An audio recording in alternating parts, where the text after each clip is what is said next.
The justice system is meant to be fair, making sure the right people face consequences while protecting those who are innocent.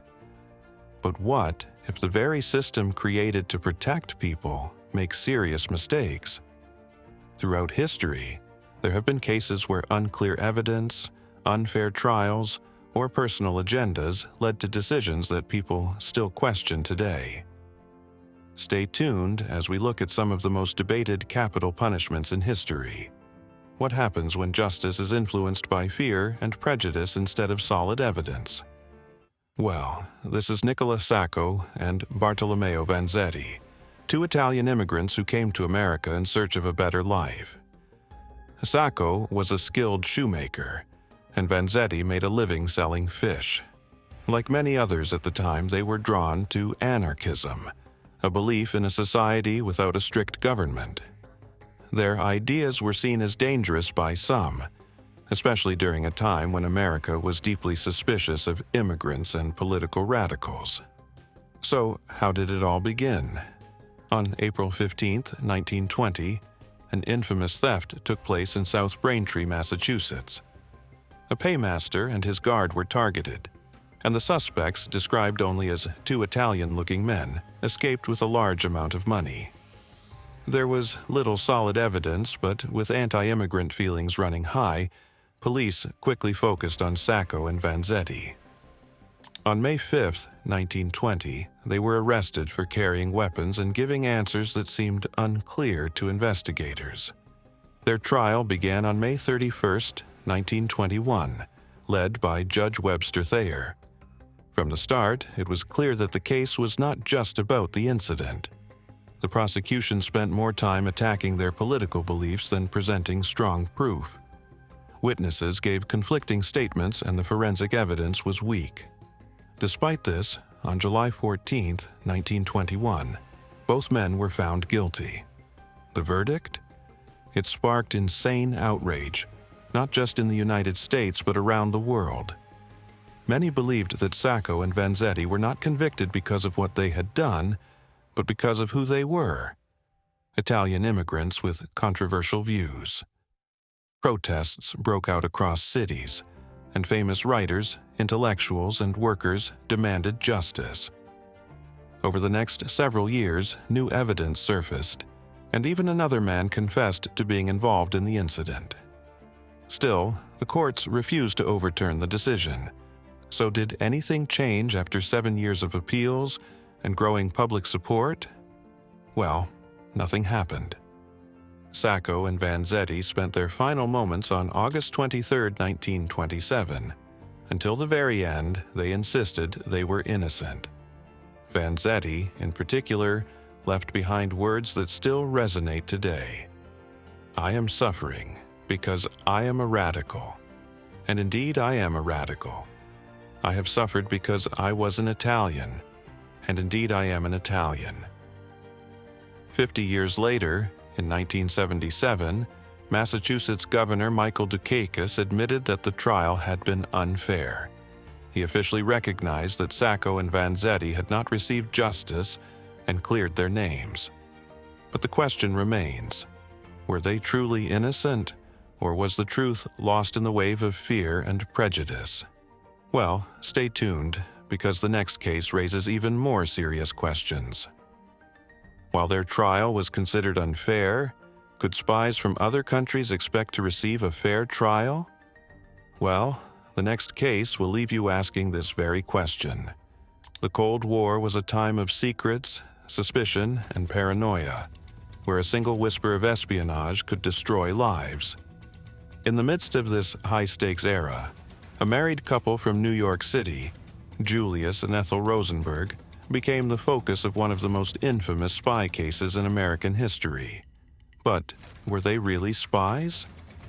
Julius was an electrical engineer working for the U.S. Army Signal Corps, and Ethel was a former clerk who dreamed of becoming a singer.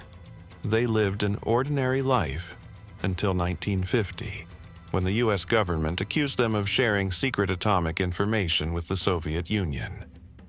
Julius, an electrical engineer working for the U.S. Army Signal Corps; Ethel, a former clerk with dreams of becoming a singer.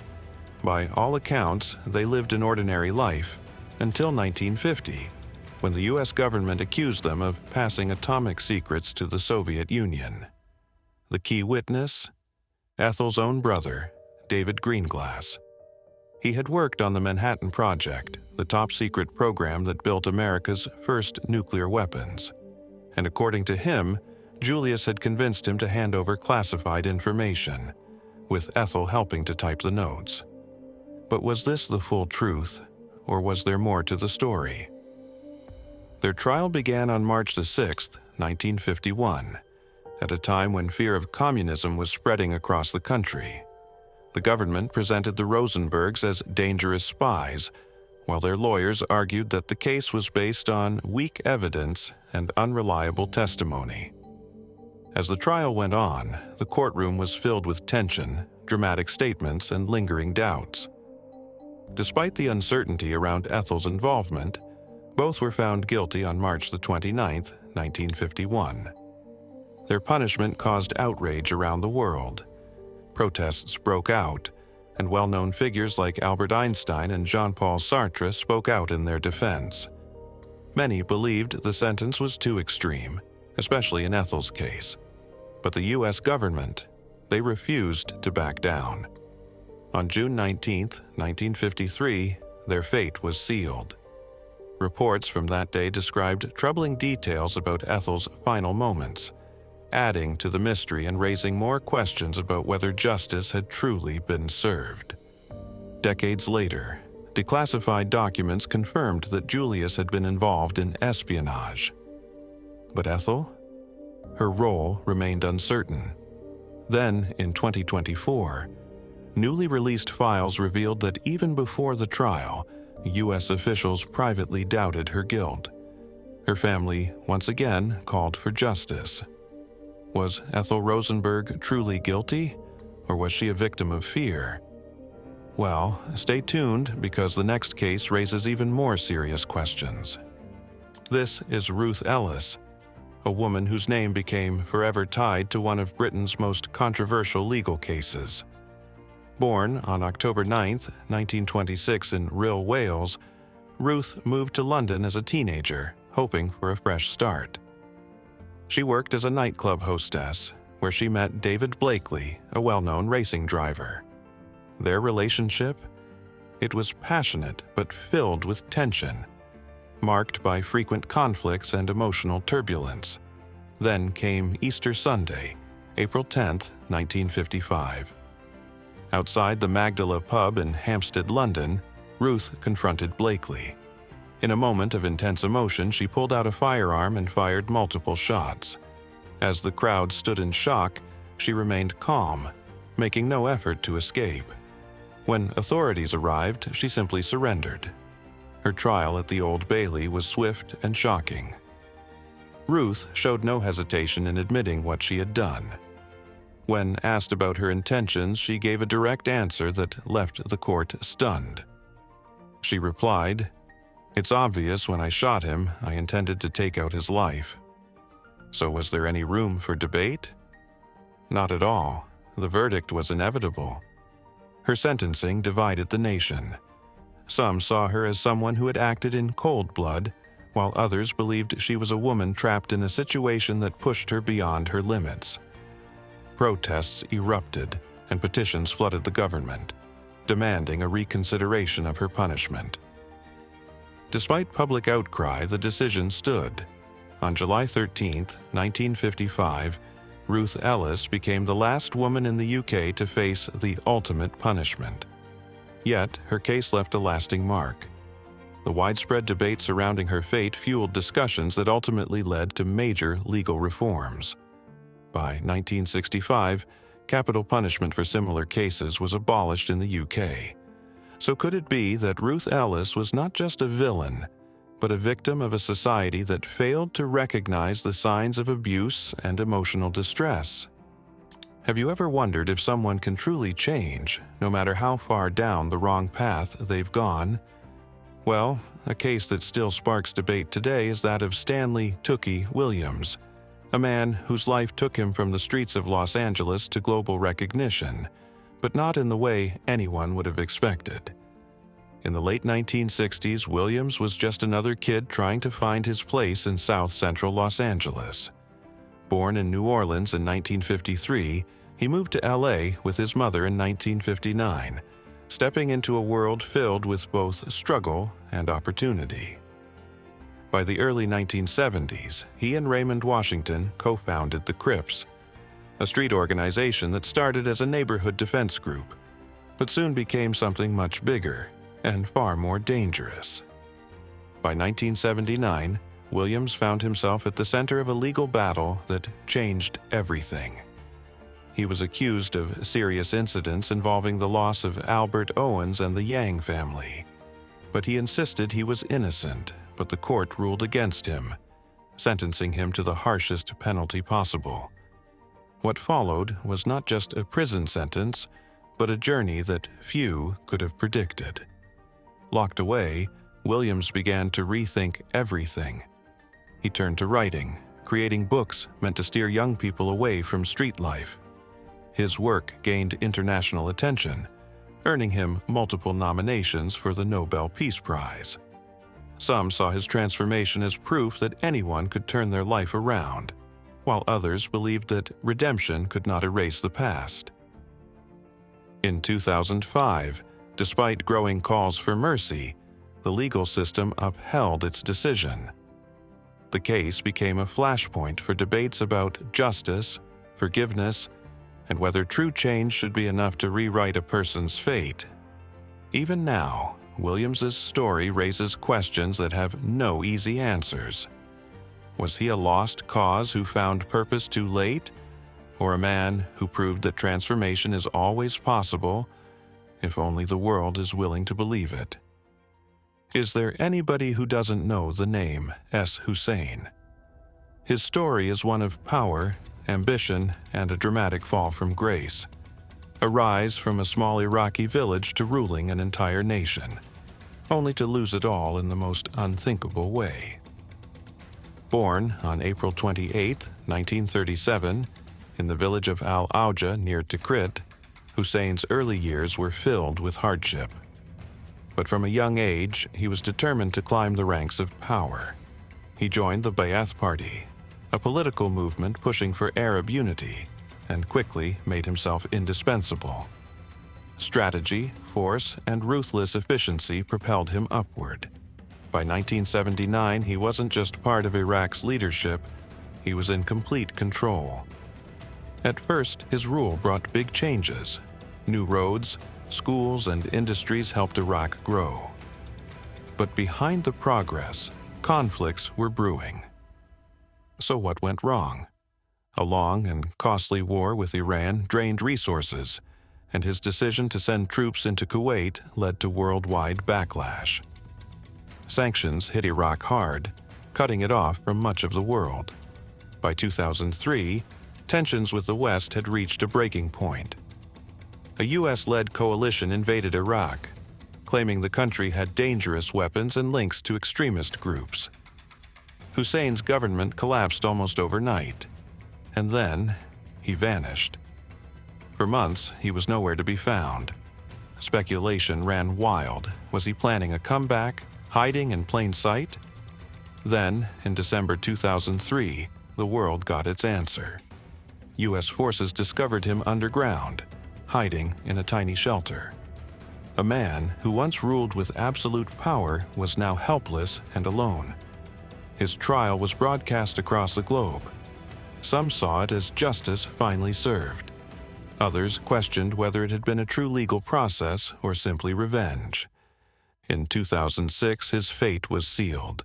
But even after his passing, the debate never ended. Was Saddam Hussein a leader who sought to strengthen his nation, or a ruler who would stop at nothing to hold on to power? But what if someone was punished for an act they might not have committed? The case of Troy Anthony Davis raises that very question, leaving people wondering if justice was truly served. Born on October 9, 1968 in Savannah, Georgia, Davis lived an ordinary life until one fateful night in 1989 changed everything. On August 19th, a tragic incident in Savannah resulted in the loss of Officer Mark McPhail. McPhail was working off duty as a security guard when his life was taken out while trying to assist a homeless man who was in a physical confrontation with another person in a parking lot. Moments later, his life was taken. The investigation moved quickly, too quickly. Davis was accused, with the case resting almost entirely on eyewitness testimony. But there was no physical evidence, no forensic proof, nothing directly linking him to the scene. And yet, in 1991, he was found guilty and sentenced to the harshest possible fate. As time went on, doubts began to grow. 7 of the 9 key witnesses later changed their stories, some saying they had been pressured during the investigation. No forensic or DNA evidence tied Davis to the incident, and other possible suspects were mentioned, adding to the uncertainty. How can a system deliver an irreversible punishment when so much uncertainty remains? These revelations sparked a global movement. Human rights groups, legal experts, and well-known figures urged the courts to reconsider, arguing that no one should face irreversible punishment when so many doubts remained. Despite multiple appeals and widespread protests, the original verdict stood. In 2011, the case reached its final chapter, sending shockwaves around the world. The controversy only deepened, fueling debates about witness testimony, wrongful convictions, and whether the justice system can ever truly be foolproof. Even today, Troy Davis's story lingers in people's minds. Did the system get it right, or was an irreversible mistake made? And if the truth was different from what the world was told, will it ever come to light? What happens when dozens of people are punished in a single day, with little known about what really happened? Well, what happened in Saudi Arabia on March 12, 2022, left many people asking this exact question. On that day, the country announced that 81 individuals had been punished in what became the largest mass sentencing in its modern history. According to official reports, they were accused of serious illegal acts, including being connected to groups considered a threat to national security. The statement claimed they had been through legal proceedings, but many people were skeptical about how fair those trials really were. Among those affected, there were different nationalities. 7 were from Yemen, 1 was from Syria, and the rest were Saudi citizens. However, reports suggested that a large number of them belonged to a minority community that had been involved in protests years earlier. Then, new details surfaced. International organizations quickly raised concerns. They questioned whether the trials had been truly fair, pointing out that some individuals may not have had proper legal representation, and that some confessions might have been made under pressure. And here's where things get even more unsettling. In Saudi Arabia, the definition of a security threat is broad. So broad that it can sometimes include peaceful demonstrations or personal beliefs. This made it difficult to determine whether all those punished were truly guilty of serious wrongdoings. And the timing? Just months earlier, Crown Prince Mohammed bin Salman had spoken about justice system reforms and moving away from severe punishments. But now, this event made people question if real change was actually happening. Reactions from other countries were strong. The United Nations and several governments criticized the event, calling it a serious violation of human rights. They demanded more transparency in Saudi Arabia's legal system and urged the country to follow international laws. This event showed a deep conflict. Saudi Arabia is trying to modernize and improve its reputation, yet incidents like this raise questions about its real commitment to change. Did these individuals truly receive fair trials? What do you think? Let us know in the comments below.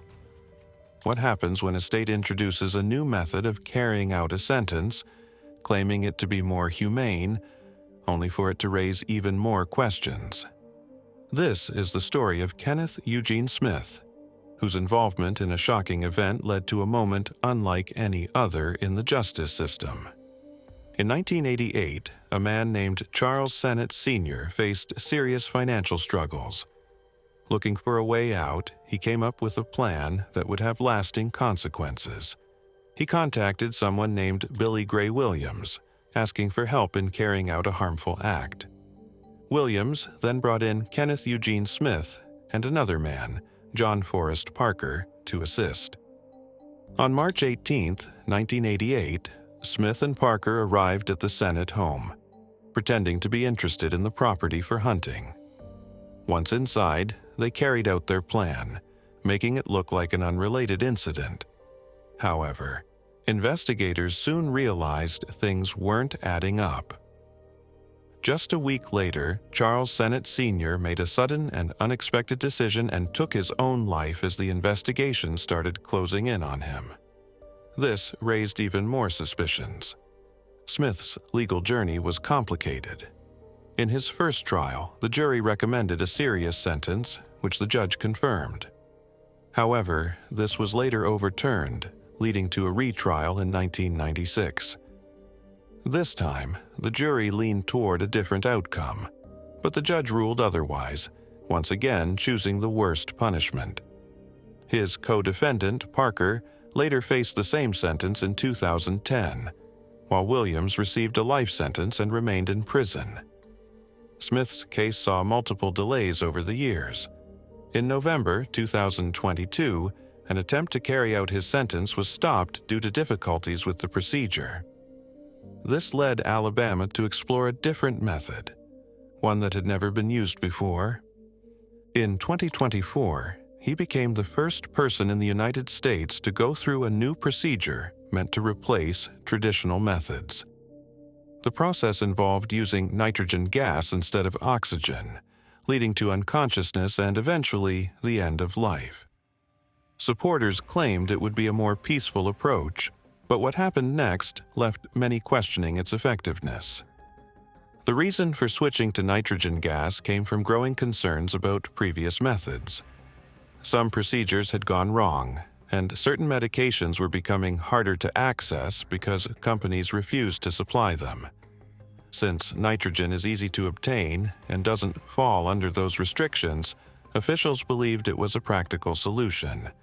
But when the procedure was carried out, things didn't go as smoothly as expected. Witnesses noticed signs of distress, including visible movement and what looked like struggling. This raised serious doubts about whether the new method was truly as gentle as claimed. Experts were divided. Some argued that the issues came from mistakes in how the process was handled, while others believed the method itself was flawed. Legal teams also stepped in, questioning whether it was ethical to use a process that hadn't been fully studied on humans before. They pointed out that without enough research, there was no way to be certain of its effects. Meanwhile, human rights groups called for a pause on its use, demanding more transparency before it could be used again. As other states watched closely, some reconsidered their own plans for introducing the same approach. Would further testing prove it to be a better alternative, or would the concern surrounding its use lead to its rejection? And most importantly, should something so serious be tested in real situations without a full understanding of the consequences? And he wasn't the only one. Now, this is Carrie Dale Grayson, who spent nearly 30 years in a high-security facility in Alabama after being convicted of an incident in 1994. His case gained national attention in 2024, when he became the third person in the U.S. to go through a newly introduced process involving nitrogen gas, an alternative to traditional procedures. So, what led the government to give him such a harsh punishment? Grayson was sentenced for his role in a tragic incident involving a hitchhiker named Vicky Lynn W. The details of the case were disturbing, leading to his placement in a facility and decades-long legal battles. Over the years, his case became part of a larger discussion about long-term sentencing and the methods used in carrying them out. In 2018, Alabama approved nitrogen gas as a new method, arguing that it would be quicker and cause less discomfort. Supporters believed it was a more ethical alternative, while opponents warned that it was untested and could have unpredictable effects. By the time Grayson's sentence was scheduled to be carried out, concerns had already been raised due to complications in a previous case using the same method. His legal team fought to block the procedure, pointing to reports from the earlier case where the person appeared to struggle. They argued that nitrogen gas was not the painless method it was claimed to be, but their appeals were denied. On November 21, 2024, Grayson was led to the designated chamber at William C. Holman Correctional Facility. Before the process began, he was given a final meal, choosing Tex-Mex dishes. In his last moments, he directed harsh words toward the facility staff, leading officials to cut off his microphone. Witnesses described unsettling scenes. Instead of a quick and peaceful passing, Grayson appeared to react in ways that suggested discomfort. His movements and expressions contradicted the idea that nitrogen gas would allow for a calm process. This raised even more doubts about whether the method was truly as humane as intended. The event sparked renewed discussions across legal and ethical circles. Some questioned why the state proceeded with a method that had already shown signs of possible suffering. Others criticized the lack of transparency about how the procedure was carried out. Families of both Grayson and W had to relive painful memories, and the debate over long-term sentencing grew even more intense.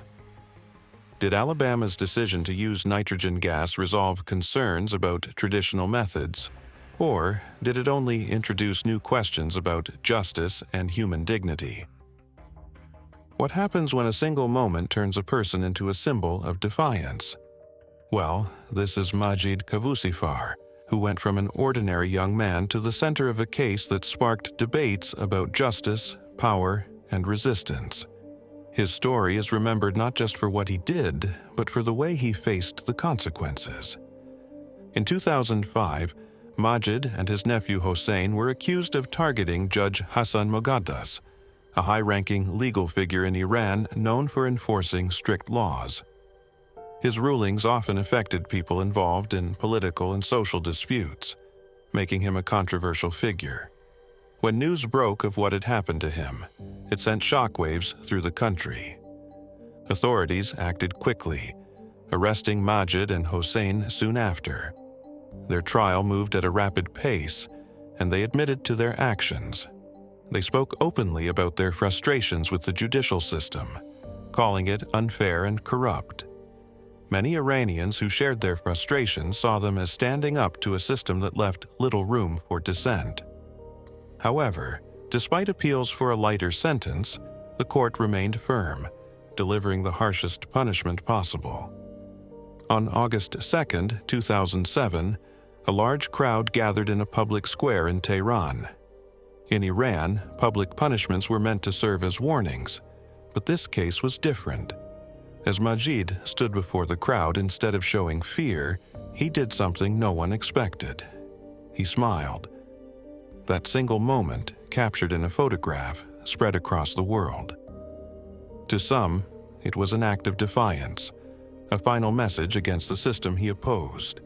To others, it was a sign of unwavering strength in the face of an unavoidable fate.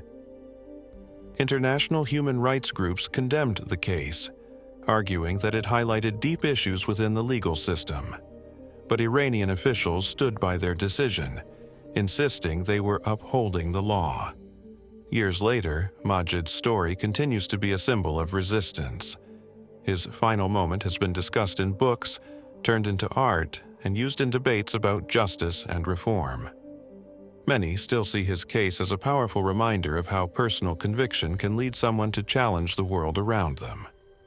How does a leader, once seen as a symbol of democracy and progress, end up facing the most severe punishment under a cloud of controversy?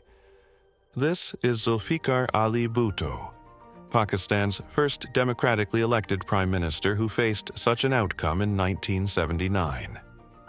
His case remains one of the most discussed events in the country's history, raising questions about fairness in the legal system, political rivalries, and the strength of democracy during difficult times.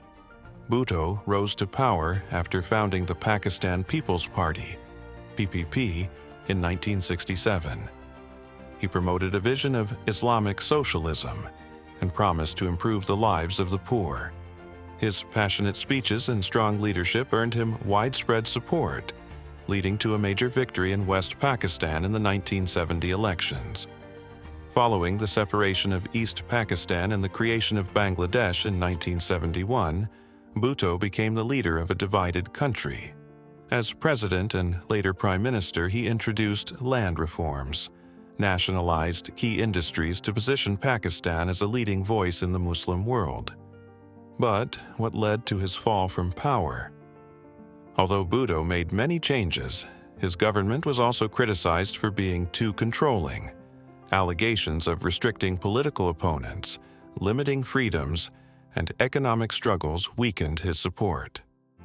The 1977 elections, which Bhutto's party claimed to have won by a large margin, were widely questioned due to claims of unfair practices.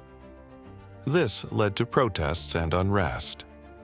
In response to the crisis, on July 5, 1977, General Muhammad Zia-ul-Haq took control through a military coup, removed Bhutto from office, and declared martial law. So why was Bhutto arrested? On September 3, 1977, authorities took him into custody, accusing him of being involved in the 1974 unalivement of a political rival, Nawab Muhammad Ahmad Khan Kasuri. The legal process that followed had many irregularities. The case was suddenly moved to a higher court, bypassing standard procedures and removing an important chance for appeal. The judge overseeing the case, Chief Justice Maulvi Mushtaq Hussain, was known to have personal grievances against Bhutto.